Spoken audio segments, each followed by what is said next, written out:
और कोई पढ़ने में अगुवाई कर देगा। क्या तुम नहीं जानते कि संसार से मित्रता करनी परमेश्वर से बैर करना है? तो जो कोई संसार का मित्र होना चाहता है वो अपने आप को परमेश्वर का बैरी मानता है। हालेलुया। जब हम यहाँ पास पढ़ते हैं तो बाइबल बताती है कि हे व्यभिचारियों, क्या तुम नहीं जानते कि संसार से मित्रता करनी परमेश्वर से बैर करना है। यहाँ पास ये व्यभिचार की जब बात करता है तो जरूरी नहीं कि उस व्यभिचार की बात कर रहा हूँ। जब बाइबल कह रही है कि हे व्यभिचारियों, तो ये हर एक उन व्यक्ति से कह रही है जो संसार की चीजों में अभी भी व्यतीत करते हैं अपने समय को, जो संसार की चीजों में अभी भी फंसे हुए हैं।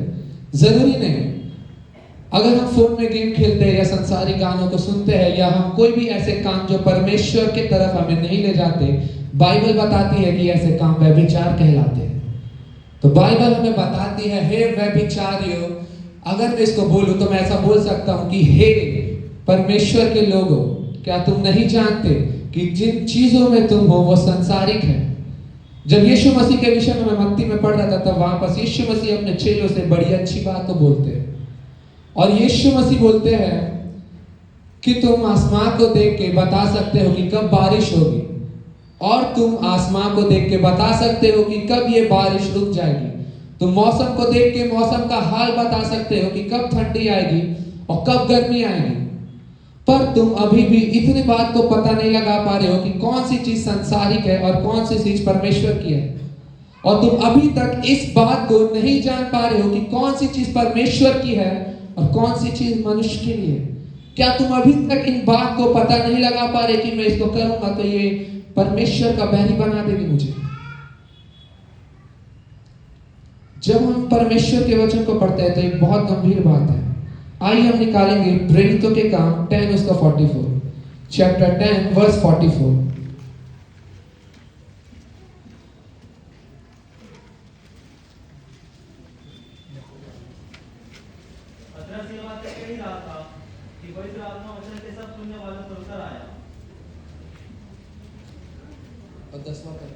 और 10वां पद भी पढ़ देंगे। और जितने घटना के विश्वासी पत्र के साथ आए थे वे सब चकित हुए कि जातियों पर भी पवित्र आत्मा का दान उन्हें लग गया है। हालेलुया। जब यहाँ पास हम पढ़ते हैं तो यहाँ पास लिखा है जो परमेश्वर के वचन को सुन रहे थे उन पर पवित्र आत्मा उतरी। और हम एक जगह पढ़ते हैं जहाँ बाइबल बताती है कि जो वचन सुन रहे थे उनके हृदय छिप गए। तो जब वचन का प्रचार होता है तो ये बहुत जरूरी होता है कि हम अपने ध्यान को परमेश्वर की वचनों की ओर लगाएं, क्योंकि बाइबल बताती है जिन्होंने वचनों को सुना उनके हृदय छिप गए और जिन्होंने वचनों को सुना उनके ऊपर परमेश्वर का पवित्र आत्मा उतरा। तो बहुत जरूरी है जब हम वचन में हैं तो अपने ध्यान को हम वचन की ओर लगाएं। हम अपने फोन पर ध्यान ना दें या बाहर से कौन आ रहा है कौन अंदर जा रहा है उस पर ध्यान ना दें। और जब हम नए नियम को पढ़ते हैं तो यीशु, आइए हम पढ़ लेंगे यूहन्ना 5 उसका 30।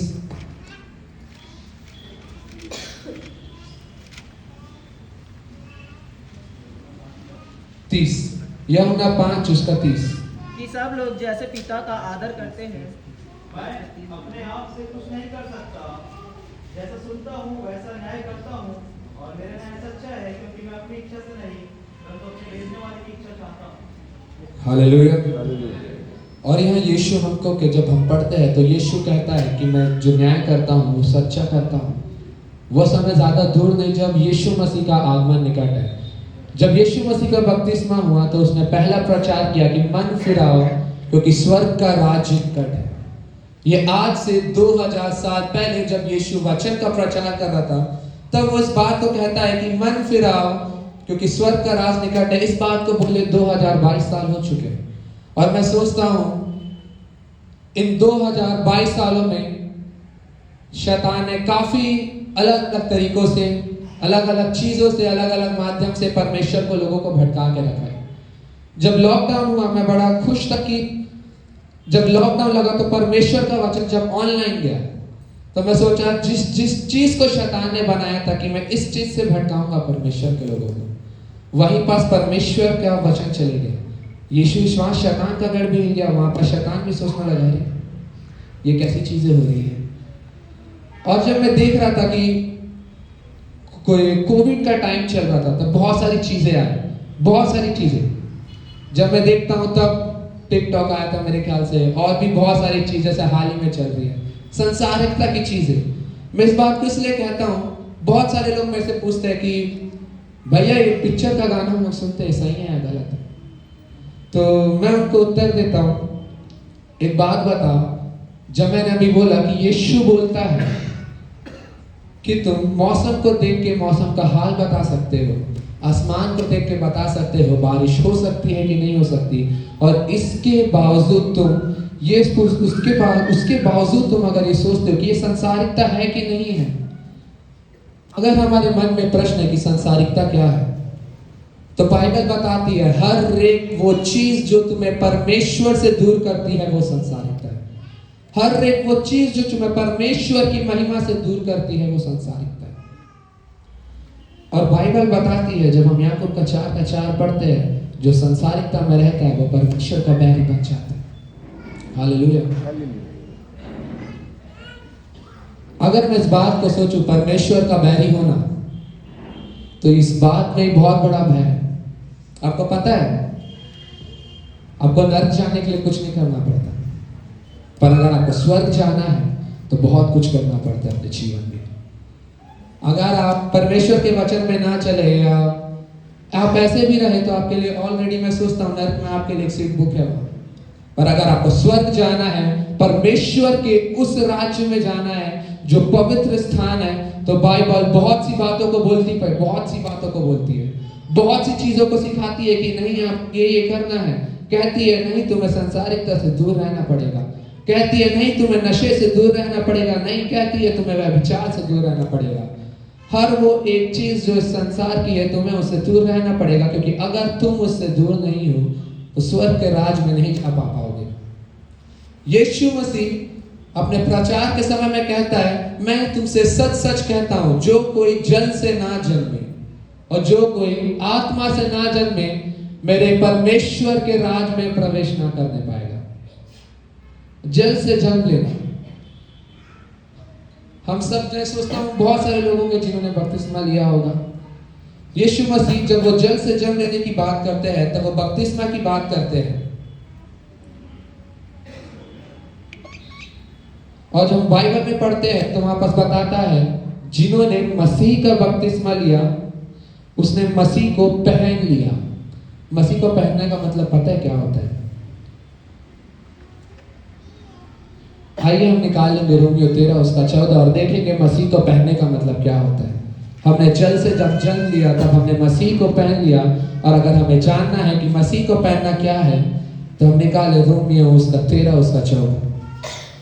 वरन प्रभु यीशु मसीह को पहन लो और शरीर की अभिलाषाओं को पूरा करने का उपाय ना करो।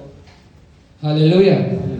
और बाइबल बताती है क्योंकि मसीह को जो पहन लिया तो अब अपने शरीर की अभिलाषा को पूरा करने की कोशिश ना करो। हालेलुया। मैं हमेशा अक्सर इस बात को पढ़ता हूँ, मेरे मन में ये बात आती है कि यीशु मसीह बार बार इस बात को कहता था। उसके जब चेलों ने भी उससे कहा क्या तुम मेरे लिए कुछ चमत्कार करोगे, तो यीशु मसीह अपने चेलों से कहता नहीं तुम्हारे लिए कोई चमत्कार नहीं। एक जगह में ऐसा हुआ था क्योंकि यीशु इसी बात को बोलना चाहता था अपने चेलों को भी कि तुम आसमान को देखते हो, तुम बता देते हो क्या हाल है, पर तुम जब संसारिकता में हो तो उसको नहीं पहचान पा रहे। क्या परमेश्वर ने इतनी विजडम नहीं दिया, परमेश्वर ने इतनी ज्ञान और बुद्धि से भरा नहीं आपको कि आप अब तक पाप में डूबे हुए। एक समय था मैं भी पाप में था, पर परमेश्वर ने छुड़ाया वहां से। छुड़ाता है, कैसे छुड़ाता है? बचपन से संडे स्कूल में सिखाता है, विश्वास से छुड़ाता है, प्रार्थना से छुड़ाता है। मैं जब बात करता हूं विश्वास की तो मैं एक चीज को पाता हूं कि मैंने अपने विश्वास को परखा कि मेरा विश्वास कैसा है। मैं अभी के समय में देखता हूँ लोगों का विश्वास है कि हाँ परमेश्वर मेरे साथ है, और लोगों का विश्वास है कि हाँ यीशु मेरे साथ है और स्वर्गदूत मेरे पीछे चलते हैं, और बहुतों का ऐसा विश्वास है कि हाँ परमेश्वर मेरे लिए अपने स्वर्गदूतों को आज्ञा देगा कि वो आए और मुझको बचा ले और मेरी रक्षा करे। पर मैं सोचता था ये तो ठीक है, पर क्या मेरा जीवन वैसा है कि सही में परमेश्वर मेरे लिए अपने स्वर्गदूतों को भेजेगा कि हाँ चाह और उसे बचा ले? परमेश्वर में जब हम देखते हैं, मैं सोचता हूँ बहुत से लोग हम लोग ऐसे कह देते हैं अब मैं नहीं परंतु मसीह मुझ में जीवित है। एक दिन मैं ऐसी बात कर रहा था और हमने इस बात के बारे में चर्चा कर रहे थे कि सोचिए जब पौलुस इस बात को कहता है कि मैं नहीं हम मसीह उसमें जीवित है। और एक बात सोचिए अगर पौलुस यहाँ बैठा होता, हम कोई नहीं जानते कि वो पौलुस है, ना मैं जानता वो पौलुस है, और पौलुस यहाँ बैठा है और यहाँ मैं प्रचार कर रहा हूँ वचन की कि हाँ अब मैं जीवित नहीं और मसीह मुझ में जीवित है। सब अच्छा था, सब धीरे धीरे चलता, चर्च खत्म होता, पौलुस मेरे पास आता, मैं इसको प्रेज द लॉर्ड बोलता, वो बोलता सर 2 मिनट आपसे बात करना है मेरे को। और फिर पौलुस मेरे को साइड में बोलता मसीह तुझ में जीवित है। अच्छा कैसे जीवित है? मैं बोलता क्योंकि मैं प्रार्थना करता हूँ। अच्छा प्रार्थना करते मसीह आप में जीवित है। और कैसे जीवित है? मैंने बपतिस्मा लिया है, जल का और आत्मा का बपतिस्मा हो गया। अच्छा आपका जल का और आत्मा का बपतिस्मा हो गया। अच्छा मसीह आप में जीवित है। अच्छा फिर वो मेरे को बोलता अपने मन को जांचे एक बार, तो बोल तो रहा है मसीह तुझ में जीवित है, पर क्या तेरे जीवन में अभी तक वो जीवित हुआ कि नहीं हुआ? पुस्तक इस बात को बताती है कि आप परमेश्वर का वचन है, आप परमेश्वर की जगत की ज्योति है। मैं हमेशा इस बात को सोचता हूँ, जब यूहन्ना प्रचार करता था यीशु का, तो वो बोलता था किसका प्रचार करता था कि हाँ एक जगत की ज्योति इस संसार में आने वाली है। और मैं जब लूका पढ़ रहा था तो वहां मैं देखता हूँ कि परमेश्वर का वचन कहता है कि तुम जगत की ज्योति हो। परमेश्वर का वचन कहता है तुम जगत की ज्योति हो। जब यीशु आया तो वो भी जगत की ज्योति था। तो यीशु के काम बड़े थे और हम क्यों संसारिकता में फंस जाते हैं? क्योंकि वो चमका, हम नहीं चमके। वो चमका क्योंकि वो परमेश्वर की अपने पिता की बातों को मानता था। मैं बीते दिनों में अपने जीवन में बहुत सारी बातों को देख रहा था कि हाँ मेरे को किन किन चीजों को संभाल से सुधारना चाहिए। जब भी मैं सोचता क्या मेरे लिए ये ठीक है या नहीं है, मेरे मन में फिर वही बात आती, मैं जानता हूँ मैं 12वीं मंजिल से कूदूंगा तो मर जाऊंगा।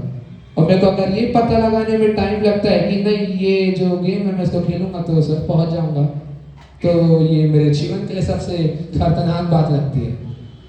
पर जब परमेश्वर का आत्मा बात करता है तो वो दोनों तरह से बात करता है। जब परमेश्वर आपसे बात करेगा तो परमेश्वर किसी और के द्वारा भी बात करता है। बहुत से लोग थे, मेरे माता पिता की हमेशा से प्रार्थना थी मैं गेम छोड़ दूं, परमेश्वर की ऐसी दया हुई मैंने गेम भी छोड़ दिया। और मैं जब निकला बाहर संसार में तो मैंने बहुत सारी चीजों को देखा। बहुत से लोग थे, बहुत से लोग आते थे पिक्चर का गाना सुनना, उसको प्रैक्टिस करना, पता है बहुत अच्छी आवाज हो जाएगी। मैं बोला पर बाइबल तो ऐसा नहीं कहती। बाइबल तो आत्मा और सच्चाई से आराधना करने वालों को ढूंढ रही है। मैं सोचता हूं आत्मा से और सच्चाई से आराधना करने का क्या मतलब होता है? अगर मैं बात करूं आत्मा और सच्चाई से आराधना करना तो इसका मतलब क्या होता है? जब हम देखते हैं कि हमने यीशु को पहन लिया, जब हमने बपतिस्मा लिया तो यीशु के क्रूस का बपतिस्मा लिया, यीशु को पहन लिया।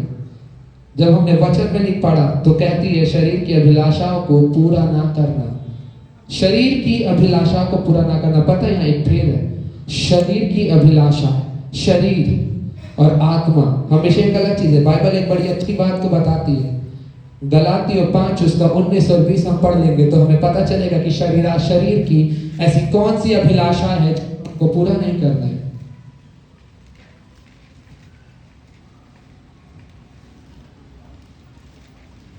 गलातियों 5 उसका 19वीं आयत और 20वीं आयत हम पढ़ लेंगे। शरीर के काम तो प्रकट है, अर्थात व्यभिचार, गंदे काम, लुचपन, मूर्ति पूजा, टोना, बैर, झगड़ा, ईर्ष्या, क्रोध, विरोध, कोट, विधर्म, दाम, मनवालापन, मेरा पीड़ा और इनके जैसे और काम है। इनके विषय में मैं तुमको पहले से कह देता हूँ, जैसा पहले कह दे चुका हूँ कि ऐसे ऐसे काम करने वाले परमेश्वर के राज्य के वारिस ना हो। हालेलुया। मैं सोच रहा था जब मैं ज्यादा बड़ा नहीं, मैंने कुछ चीजों की बाइबल को मानी और मैं सोचने लग गया अरे वाह अब तो मैंने मसीह को पहन लिया, अब मसीह मुझ में जीवित है, अब मैं मिलूंगा स्वर्ग में। मेरा कॉन्फिडेंस था हाँ मैं स्वर्ग में हूँ, अगर आज यीशु मसीह आ गया तो मैं स्वर्ग पहुंच जाऊंगा। मैं सोचता था हमेशा हाँ आज यीशु आएगा और मैं स्वर्ग पहुंच जाऊंगा। फिर एक दिन अचानक से ऐसा हुआ, मैं प्रार्थना कर रहा था, मैं कुछ लोगों से मिला, उन्होंने मेरे को जब ये वचन बताया गलातियों 5 उसका 19 और 20, और मैं सोचने लगा ओके सो अभी कुछ बच गया जीवन में। असल में जब हम इस वचन को पढ़ते हैं तो इस वचन को सुनना नहीं है, या इस वचन को पढ़ना नहीं है, इस वचन को समझना है हमारे जीवन में। ये महत्वपूर्ण बात तो बोलती है 2023 आ रहा है, 2022 चल रहा है, हमको मैं सोचता हूँ 2022 मैंने जैसे बोला यीशु ने प्रचार किया मन फिरा, तो मन फिराना क्या था, किस चीज में मन फिराना था, मतलब वो मन फिराव था क्या। मैं बोलता हूँ मन फिराव का जो बोल रहा था वो इस बात कर रहा था गलातियों 5 उसका 19 और 20 में कि मन फिराव, मूर्ति पूजा ना करो, टोना ना करो, बैर ना करो, झगड़ा ना करो, ईर्ष्या ना करो, क्रोध ना करो, विरोध ना करो, फूट ना करो, विधर्म ना करो, डाना ना करो, मतवालापन तुम्हारे अंदर ना हो, शरीर के काम तुम पर हावी ना हो, व्यभिचार ना करो, और भी अधिक चीजें। मैं बोला ओके अब ठीक है। अब वापस आती है चैलेंज वाली चीज। अभी तक मेरे को बाइबल के वचनों पर नहीं चलना था, तो मैं फ्री था, मेरी सीट एक नर्क में बुकती। अगर हम परमेश्वर के वचन पे नहीं चलते तो हमारी सीट ऑलरेडी नर्क के लिए बुक है, और परमेश्वर नहीं चाहता कि हम नर्क जाए। हम अपने कामों के कारण नर्क पहुंच जाते हैं। हम नशा करते हैं, क्या हमारे चित्त में ये बात नहीं? यीशु बाइबल एक बड़ी अच्छी बात तो बताती है, हाँ की हाँ और ना की ना में जवाब देगा।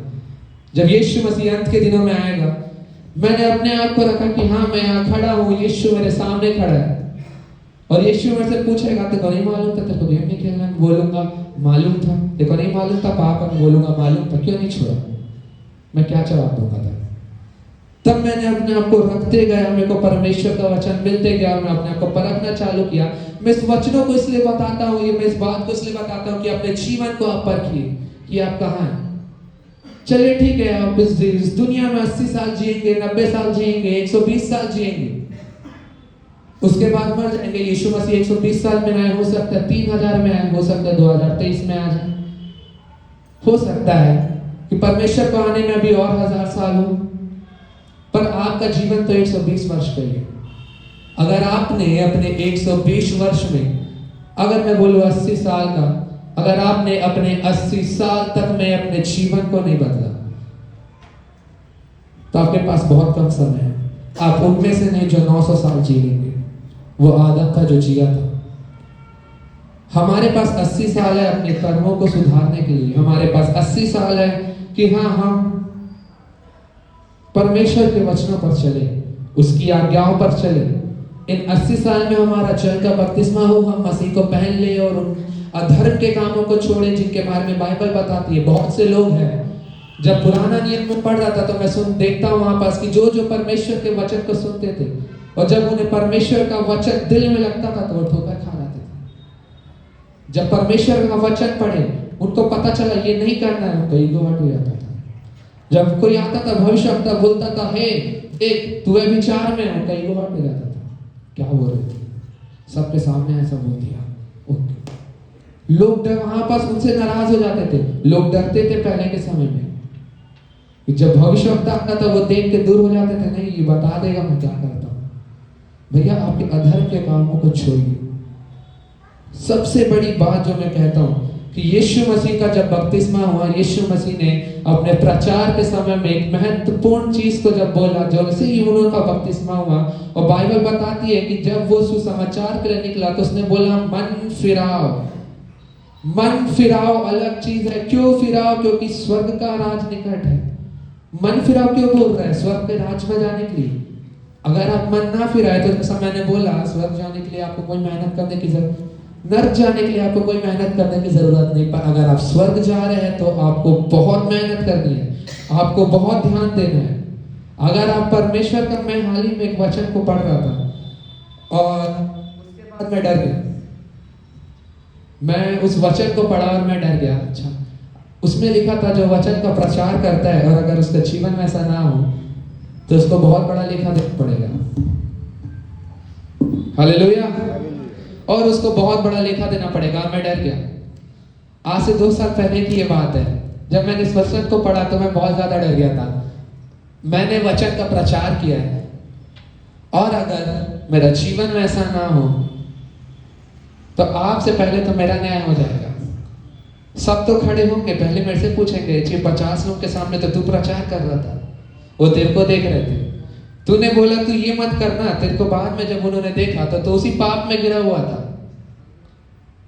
फिर परमेश्वर वो फिर बोलेंगे एक पाप को साइड में कर, दूसरे में आते हैं उसको साइड में कर, तीसरे में आते हैं मानव जाति इतने पाप करती है, अगर न्याय करने के लिए बैठेगा यीशु मसीह तो बहुत सामने हो जाएगा। मैं हमेशा इस बात को सोच के डरता था और इस बात को सोच के घबराया रहता था अपने मन के अंदर, जिसको मैं कभी दिखाता नहीं था कि हाँ सच में मैं जी रहा हूं, मैं खुश हूं, मैं आनंदित हूं, हम सब आनंदित है, हम सब खुश है, हम सब अपने जीवन को काट रहे हैं जैसे दूसरे अपने जीवन को काट रहे हैं।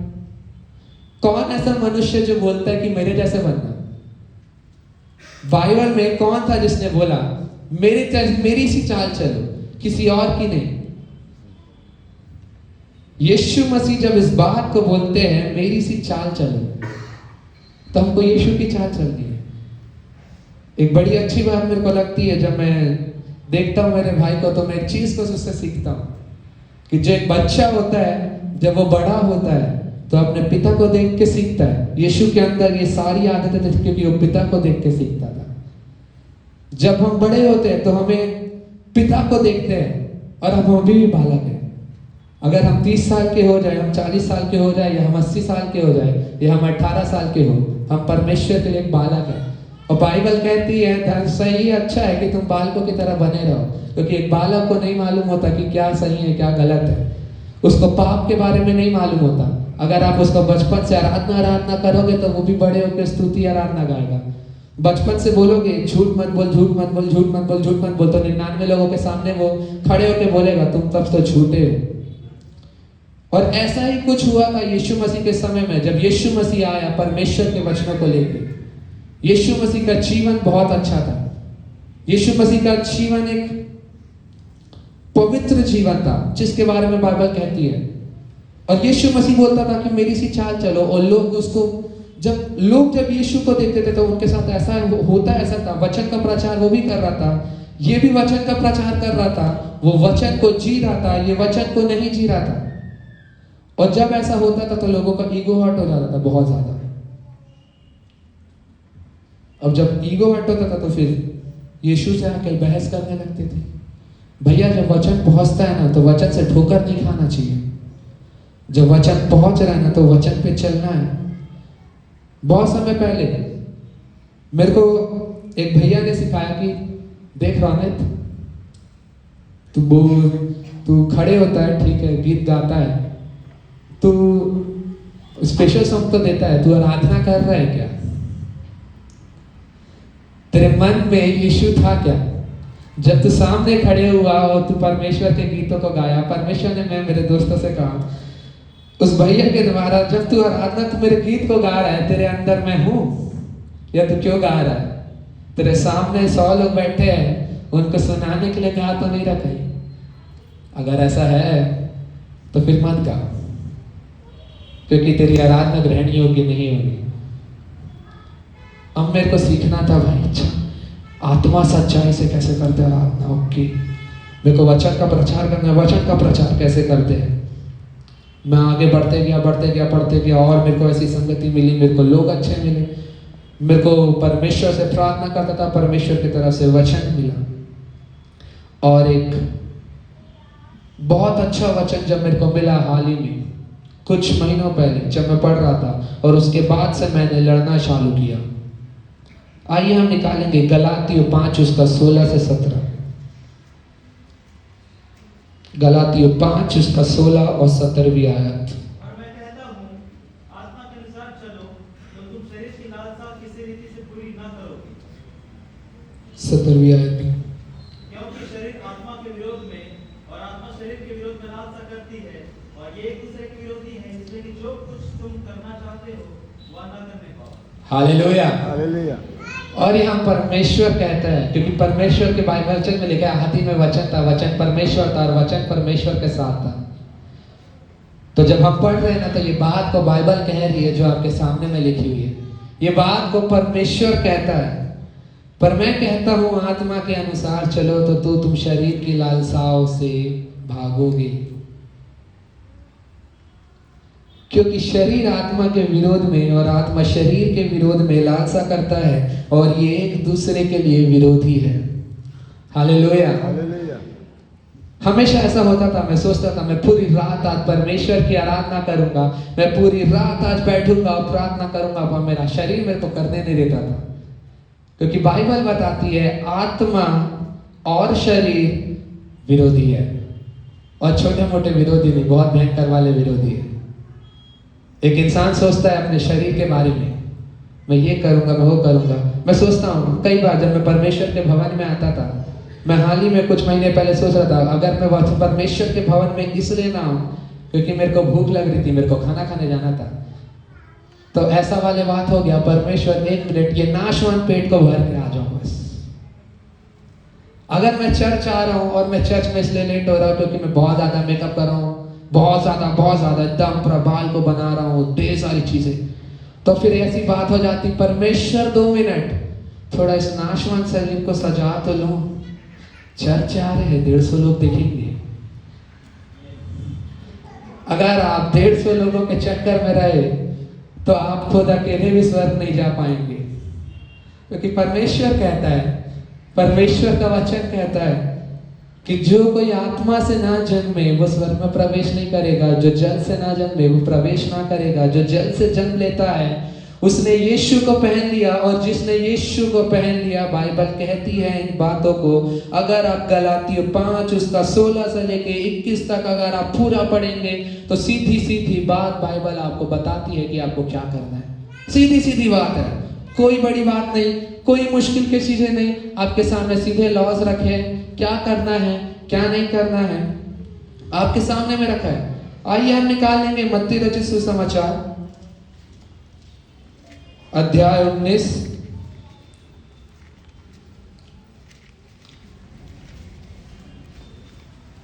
और आयत 19 और 20। मत्ती रचित सुसमाचार अपने पिता और अपनी माता का आदर करना और अपने पड़ोसी से अपने समान प्रेम करना। 20 अध्याय में उस जवान ने उससे कहा, इन सबको तो मैंने माना है, अब मुझ में किस बात की घटी है? हालेलुया। और यहाँ पास एक धनी लड़का यीशु के पास आता है, और जब मैं इसके बारे में पढ़ रहा था तो धनी लड़का यीशु से बोलता है, तू मुझसे भलाई के विषय में क्यों पूछता है। जब यीशु उस लड़के से बात करता है तो पूछता है, आज मैं जब मैं पढ़ रहा था इस वचन को, तब मैं असल में प्रार्थना में था, और मेरी परमेश्वर से मैं बात करता, मैं परमेश्वर से चाह रहा था कि परमेश्वर मेरे को जानना है इसके बारे में, बता क्या है ये, मैं समझना चाहता हूँ। और मैं परमेश्वर के वचन को पढ़ते पढ़ते मत्ती में जब मैं 19 में पढ़ा, 19 में पहुंचा, और 19 में पहुंचने के बाद मेरे को जब लगा कि तू मुझसे भलाई के विषय में क्यों पूछता है, तो मेरे को एकदम से हिट हुआ कि अच्छा ये तो मेरे प्रश्न का उत्तर है कि तू मुझसे भलाई के विषय में क्यों पूछता है। और जब हम पढ़ते हैं तो यीशु कहता है, भला तो एक ही है, पर यदि तू जीवन में प्रवेश करना चाहता है तो आज्ञाओं को माना कर। और परमेश्वर क्या कहता है, आज्ञाओं को माना कर। अगर तू अनंत जीवन अर्थात तू स्वर्ग में प्रवेश करना चाहता है तो परमेश्वर के वचनों को माना कर। और जब हम देखते हैं निर्गमन में मूसा की व्यवस्था में वो 10 आज्ञाओं को कहता है, और यीशु भी यहाँ पास उन्हीं बातों को कहता है। जब हम आगे पढ़ेंगे तो क्या लिखा है, उसने उससे कहा, यीशु ने कहा, हत्या ना करना, व्यभिचार ना करना, चोरी ना करना, झूठी गवाही ना देना, अपने पिता और अपनी माता का आदर करना, और अपने पड़ोसी से अपने समान प्रेम रखना। अपने पड़ोसी से इसका मतलब ये नहीं कि हमारे घर के बाजू में जो रह रहा है, हमारा पड़ोसी हर कोई पड़ोसी है। आज मेरे सामने 150 पड़ोसी बैठे हैं मेरे, अगर मैं एक से अच्छे से मिलूं और दूसरे से ना मिलूं तो इसका तो मैं सोचता हूँ मेरे को फिर से वचन पढ़ना है, मेरे को फिर से प्रार्थना करना है, मेरे को फिर उपास रहना है, मेरे को परमेश्वर के साथ और अच्छी संगति बनानी है, क्योंकि मेरे अंदर प्रेम काम नहीं किया। अगर मैं मेरे एक दोस्त से अच्छे से बोलूं और भाई प्रेज द लॉर्ड, और दूसरे वाले से बोलूं कि हाँ भाई प्रेज द लॉर्ड, तो इसका परमेश्वर तुरंत आता है, पवित्र आत्मा बोलता है क्या कर रहा है, क्या मैंने तुझे यही सिखाया था? कुछ समय पहले मैं कुछ लोगों से नहीं मिलता था, प्रेज द लॉर्ड नहीं बोलता था। मेरे दोस्त लोग आए मेरे को बोले भाई परमेश्वर के वचन पे चल रहे ना, जाओ उससे मिल। मैं बोला अच्छा।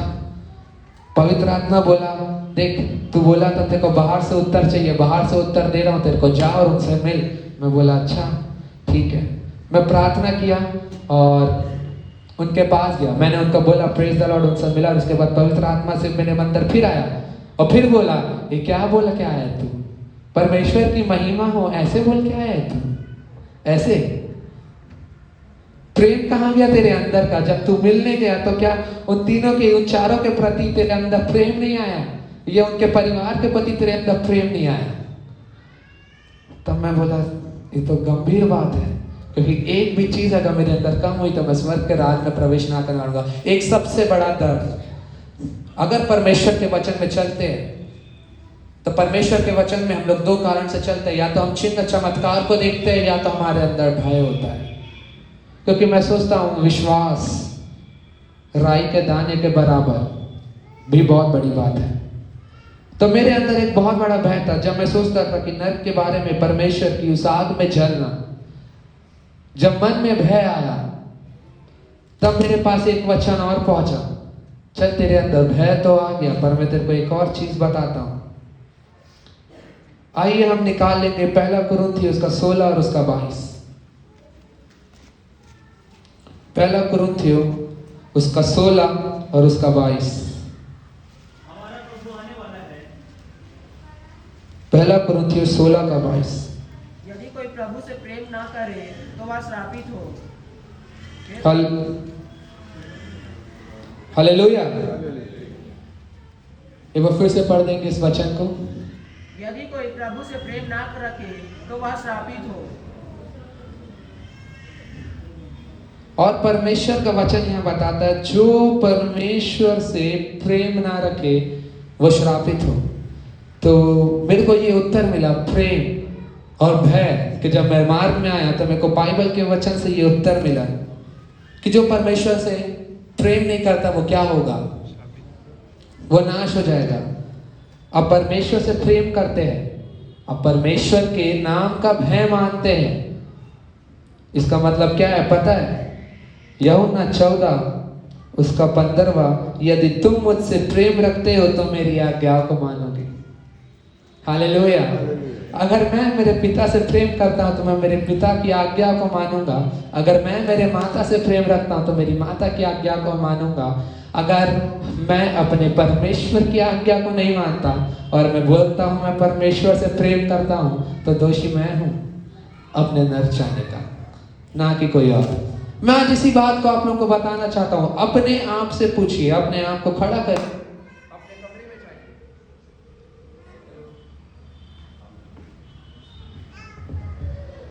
हेलो,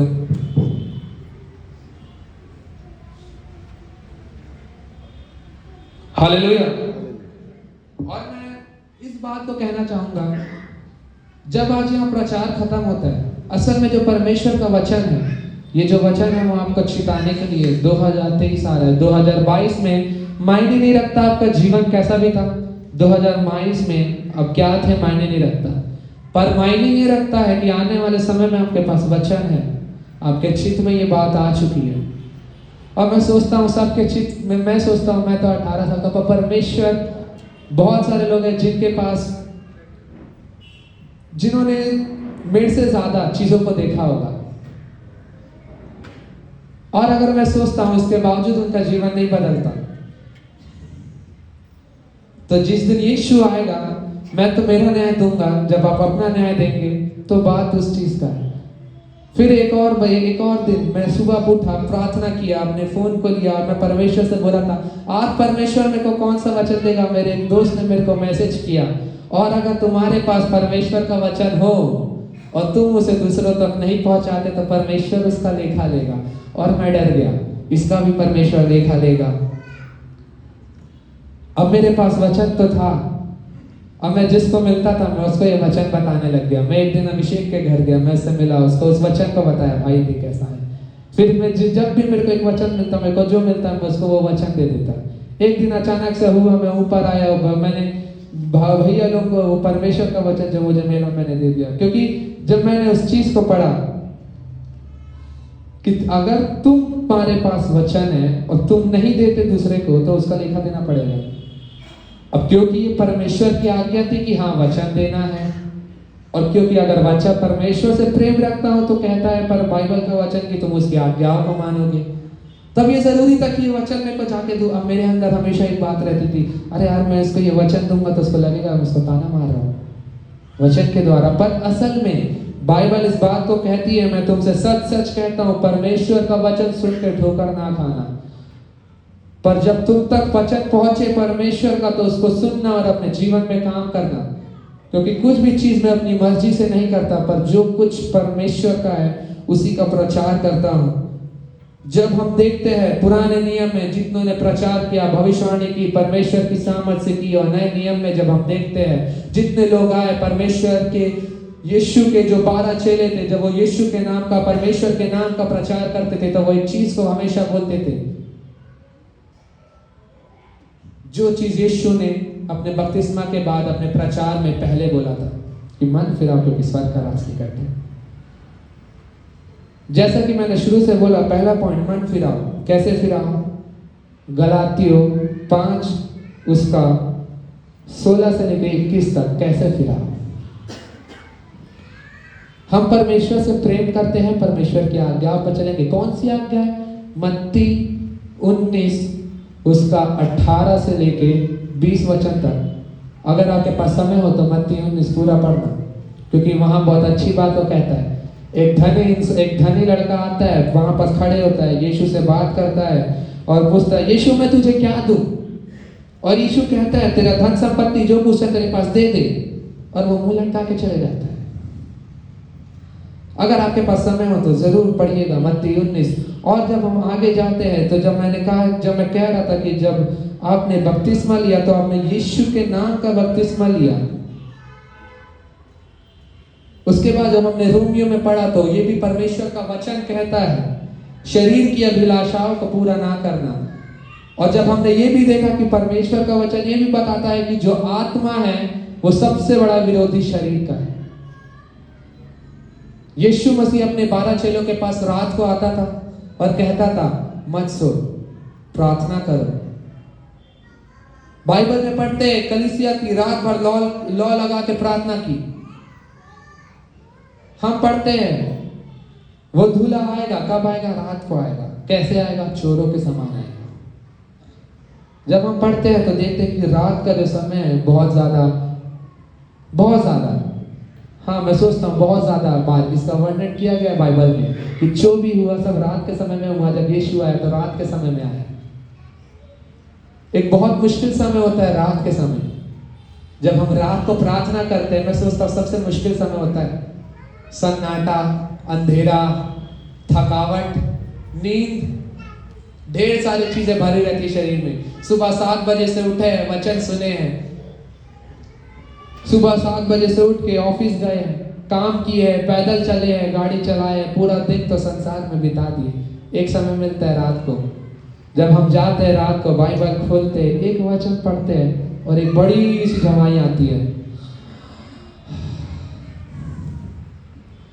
फिर हम बंद कर देते हैं बाइबल को, फिर हम आंख बंद करते हैं, झूलते झूलते परमेश्वर के पास जाते हैं और परमेश्वर तेरा धन्यवाद देता हूँ इस दिन के लिए, जब मैं सोता मेरे संग और साथ रहना। और ये हमारे कुछ रिश्ते हैं परमेश्वर के साथ रात को।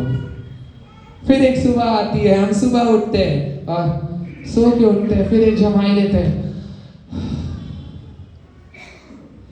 परमेश्वर तेरा धन्यवाद देता हूँ उस रात्रि काल में तूने मेरे को अच्छे से सुलाया। और ये हमारा परमेश्वर के साथ दूसरा रिश्ता कि मैं तेरा धन्यवाद देता हूँ कि रात को मीठी नींद थी। मैं सोचता हूँ यीशु तो कहता था कि रात को जागो, आत्मा में जागो, शरीर में नहीं। आत्मा शरीर को जरूरत है आराम की, आत्मा में जागो, दिन भर प्रार्थना करते रहो। हाल ही में कुछ घटना है मेरे एक दोस्त के साथ हुई। जब वो सो रहा था तब वो आराधना कर रहा था। अब वो आराधना अपने सपने में ऐसा कर रहा था कि इसकी आराधना उसके फिजिकल बॉडी में दिख रही थी। और उसकी मम्मी उसकी अगले दिन उसको सुबह बताती है कि पता है तू रात को आराधना कर रहा था। ले है मैं तो सो रहा था। आपका जीवन मसीह में ऐसा होना चाहिए कि पाप अगर आपके स्वप्न में भी आए तो आप वहां से भी जीत जाए और आराधना करें परमेश्वर की वहां से भी।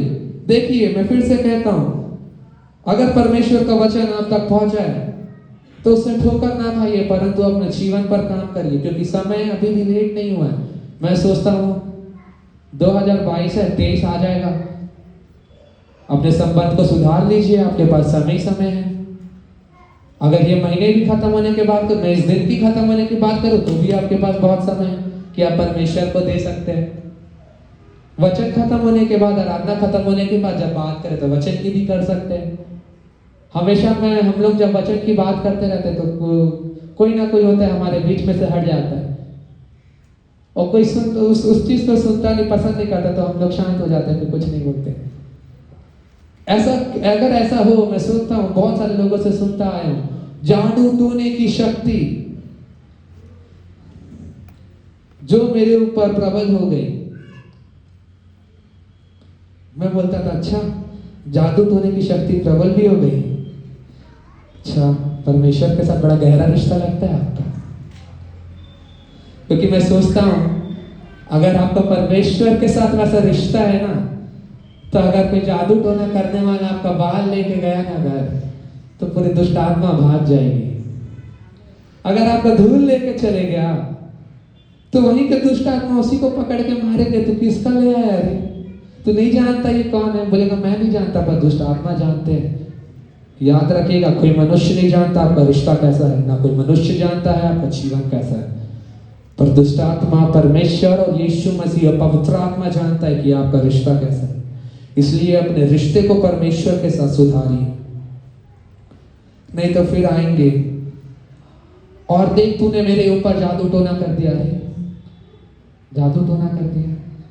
वही बात, आइए हम निकाल लेंगे पहला यूहन्ना 4 उसका 4। पहला यूहन्ना 4 उसका 4।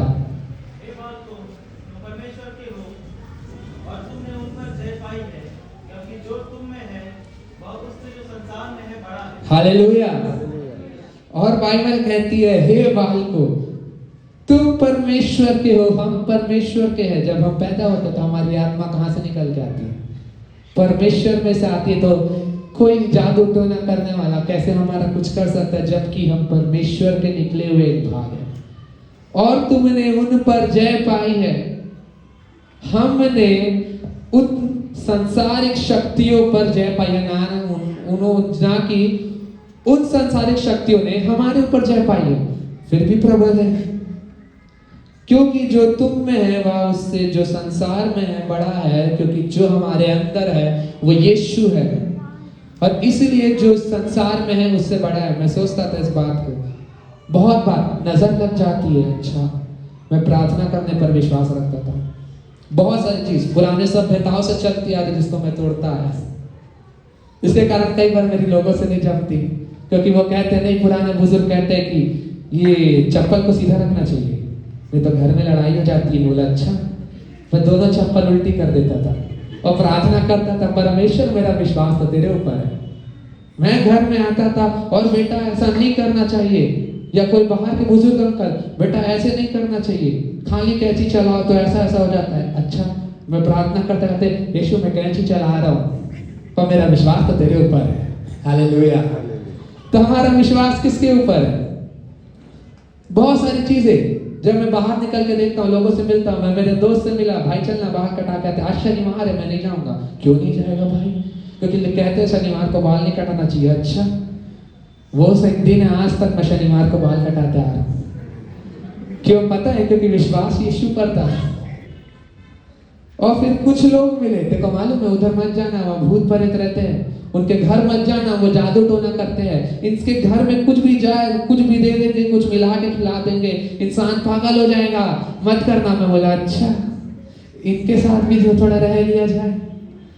मैं जाता था यहाँ दुष्ट आत्माएं, ठीक है, चले जाता था, खड़े हो जाता था, हाँ यीशु तेरे ऊपर भरोसा है, तू तो कुछ नहीं करेगा। मेरे को आके ये मत बोलना, तो अपने पैर में कुल्हाड़ी मत मारो भाई। आपका विश्वास बनाओ ऐसा कि यीशु आपके अंदर में है।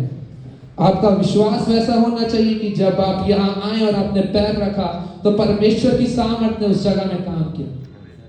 जब आप किसी के घर में गए, वो जैसे भी थे, टोना जादू जैसा भी था, जो बाइबल कहती है उनके घर में जितनी भी बुरी शक्ति थी, पर आपका संबंध अगर परमेश्वर के साथ ऐसे है और आप वहां गए और अपने कदम को रखे, तो उनका गढ़ वहीं का वहीं हिल जाएगा, नाश हो जाएगा, खत्म हो जाएगा। पर कब हो जाएगा?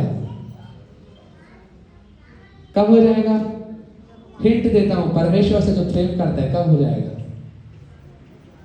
जब परमेश्वर की आज्ञाओं को मानेगा। जब मैं इस बात को कह सकता हूं, अपने लाइफ में आप प्रैक्टिकली इसको ट्राई करके देखिए। परमेश्वर के वचन पर चलिए, प्रार्थना करते रहिए, दिन भर आराधना में रहिए, 24/7 आपको स्पिरिचुअल रिलेम में रह के देखिए। और अगर परमेश्वर की चीजें आपके जीवन में पूरी नहीं होती है तो फिर देखिए। मैं कई बार होता है मेरे माता पिता को या मेरे दोस्तों को या मैं जिनके साथ रहता हूं उनको कुछ नहीं बोलता, ना कुछ चीजें को कुछ मैं उनको कुछ भी नहीं बोलता, पर वो बातें मेरे मन के अंदर होती है। और अचानक से ऐसा होता है कि परमेश्वर उन बातों को जानता है, क्योंकि मन में हो रही है, और मन की बातें परमेश्वर के सामने तो प्रकट है। तो मन में जब बात हुई तो परमेश्वर जान गया, तो वो पूरा भी कर देता है अगर सांसारिक ना हो तो। जब यीशु कहता है कि देख तुम जो कुछ मुझसे मांगोगे मैं पूरी करूंगा, परमेश्वर का वचन बताता है कि तुम्हारा देखना और परमेश्वर का देखना अलग है। जब यीशु ने इसको कहा तो हमको लगा कि हम मांगेंगे BMW हमको मिल जाएगी। नहीं, यीशु कहता है आत्मा की चीज है। जब हम लूका में आते हैं, मत्ती के बाद, तो लूका में बोलता है यीशु की आत्मा में जो तुम मांगोगे तुम्हें मिल जाएगा। हालेलुया। आज जब हमको परमेश्वर का ये वचन मिला है तो एक ही महत्वपूर्ण बात है, मैं नहीं जानता कौन सी चीजें, कैसी चीजें या क्या आपके पास समझ है, मेरे पास भी समझ है। परमेश्वर ने सबको फ्री विल दिया, और अभी भी अगर आप सोचते हैं कि ये पाप की है या नहीं, तो सीधा सीधा अपने मन को शांत करिए और सोचिए ये पाप है या नहीं। पहली आवाज आएगी अगर पाप का होगा तो हाँ पाप की है, और दूसरी आवाज आएगी नहीं पाप की नहीं है, चलता है ये, फिर शैतान बोलना चालू करता है। और फिर जब शैतान बोलता है ना तो किसी की हिम्मत नहीं होती कि उसको कोई हरा दे और ये ठहरा दे कि नहीं ये गलत चीज है। बहुत सारी बातें बात में विचार की हो। आखिरी वचन 1 कुरिन्थियों, आइए हम निकाल लेंगे 1 कुरिन्थियों chapter 6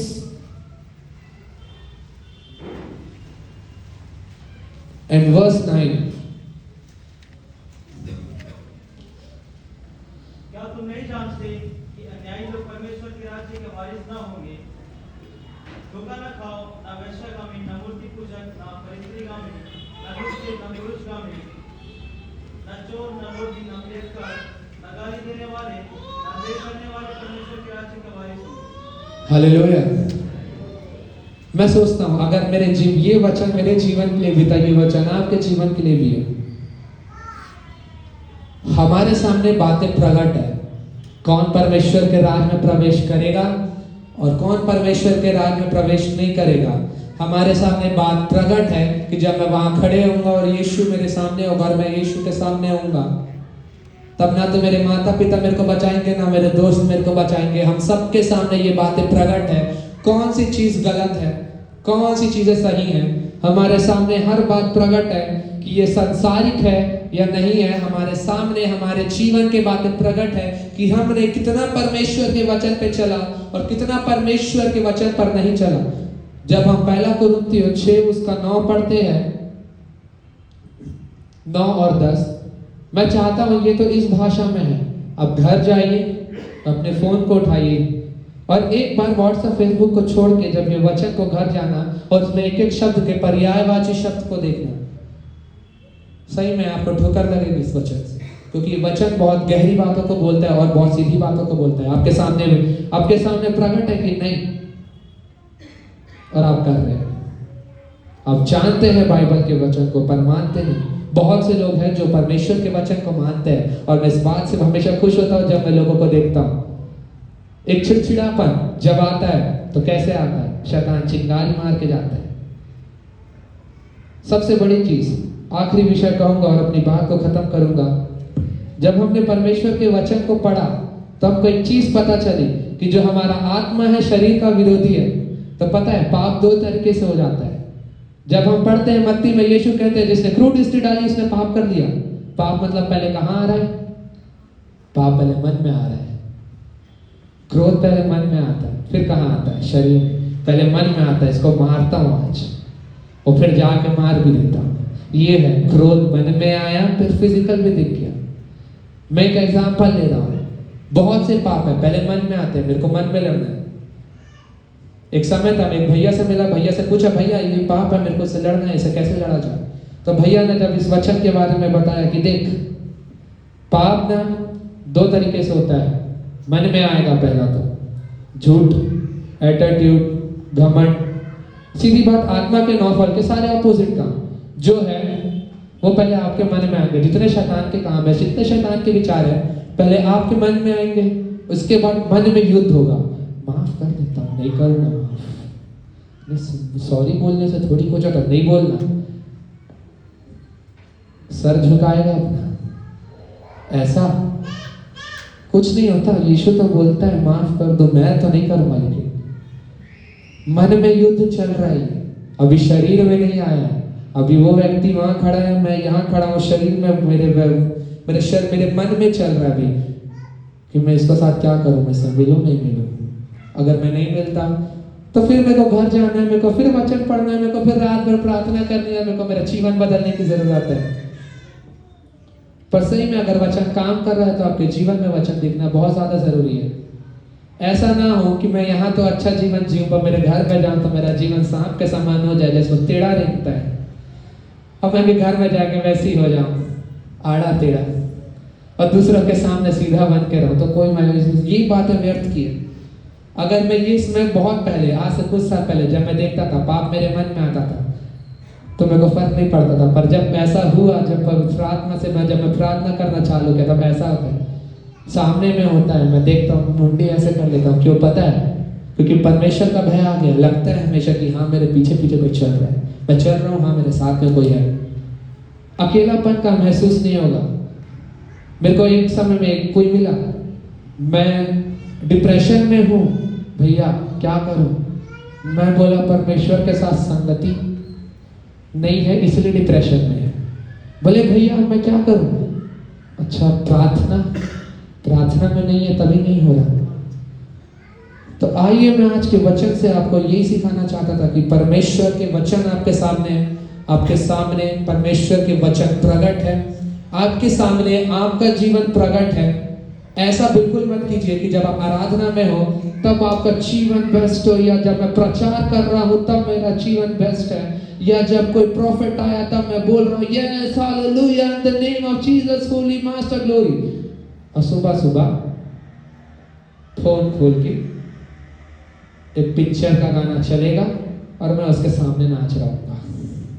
ऐसा मेरा जीवन ना हो जाए। मैं हमेशा प्रार्थना करता हूँ, मैं भय खाता हूँ, परमेश्वर के वचन से ठोकर नहीं खाना। मैं हमेशा इस बात को कहता हूँ। मेरे को तो बहुत ठोकर लगी थी क्योंकि, तो मैं इस बात को भी नहीं कह सकता कि ठोकर एकदम से भी आपको ना लगे, क्योंकि बाइबल कहती है जिन्होंने वचन सुना उनके हृदय छूट गए। पर बाइबल ये भी बताती है कि जिन्होंने वचन को सुना उनके ऊपर पवित्र आत्मा उतरा, इसलिए हृदय छूटे। अगर आपके हृदय छूटते मतलब परमेश्वर का आत्मा आप पर उतरा है। परमेश्वर इस वचन के द्वारा आशीष दे।